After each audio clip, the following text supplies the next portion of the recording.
Doctor ಕನ್ನಡದಲ್ಲಿ ನಾನು doctor Sunil ಮಾನ್ಕಾಮಿ ಅಂತ ENT ಸ್ಪೆಷಲಿಸ್ಟು ಹೊನ್ನಾವರ ಸೈಂಟ್ ಇಗ್ನಿಷಿಯಲ್ ಹಾಸ್ಪಿಟ್ಲಲ್ಲಿ ಕೆಲಸ ಮಾಡ್ತಾ ಇದ್ದೇನೆ.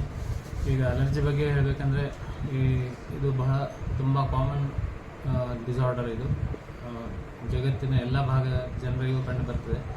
ಅದರಲ್ಲೂ ಲೋಕಲ್ ಮತ್ತು ಸಿಸ್ಟಮಿಕ್ ಅಲರ್ಜಿ ಅಂತ ಎರಡು ಪ್ರಕಾರ ಇದೆ.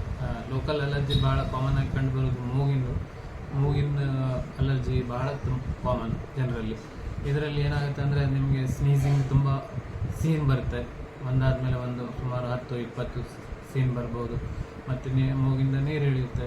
ಇದನ್ನು ಜಾಸ್ತಿ ಜನ ಏನು ಮಾಡ್ತಾರೆ, ತಮ್ಮಷ್ಟಕ್ಕೆ ತಾವು ಮೆಡಿಸಿನ್ ತೊಗೊಂಡು ಅದರ ಉಪಚಾರ ಮಾಡಲಿಕ್ಕೆ ನೋಡ್ತಾರೆ. ಆದರೆ ಹಾಗೆ ಮಾಡದೆ ಅದನ್ನು ವೈದ್ಯರ ಹತ್ರ ಬಂದು ತೋರಿಸಿದ್ದಲ್ಲಿ ಅವರಿಂದ ಉತ್ತಮ ಉಪಚಾರ ಸಿಗುವ ಸಾಧ್ಯತೆಗಳು ಇರುತ್ತೆ. ಆದ್ದರಿಂದ ತಾವು ಹಾಗೆ ಮನೆಯಲ್ಲಿ ಉಪಚಾರ ಮಾಡದೆ ಲೋಕಲ್ ಮದ್ದನ್ನು ತಗೊಳ್ಳದೆ ವೈದ್ಯರ ಹತ್ರ ಬಂದು ಸಲಹೆ ತಗೊಳ್ಬೇಕಾಗಿ ಹೇಳ್ಕೊಳ್ತೇನೆ. ಮತ್ತು ಅದೇ ಅಲರ್ಜಿ ಸಣ್ಣ ಮಕ್ಕಳಿಂದ ಹಿಡಿದು ದೊಡ್ಡವರ ವಯಸ್ಸಾದವರಿವರೆಗೂ ಇರುತ್ತೆ.